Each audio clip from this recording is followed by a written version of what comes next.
ಈ ಗರ್ಭಕೋಶದಲ್ಲಿರುವ ಗಡ್ಡಿನ ತೆಗಿಬೇಕಾ ಅಥವಾ ಹಾಗೆ ಬಿಡ್ಬೋದಾ? ತುಂಬಾ ಕನ್ಫ್ಯೂಷನ್ ಇರುತ್ತೆ ಹೆಣ್ಮಕ್ಳಿಗೆ.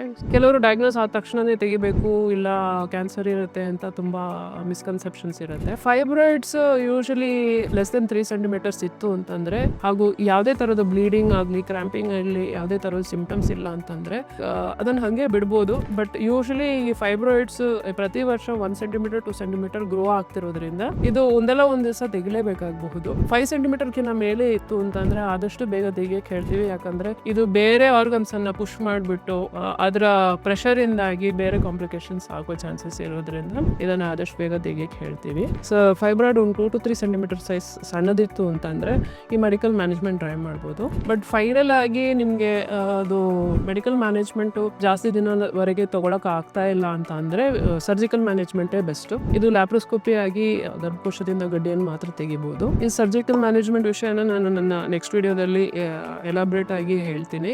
ಎಲ್ಲ ಹೆಣ್ಮಕ್ಳಿಗೆ ವಿಡಿಯೋನ ಶೇರ್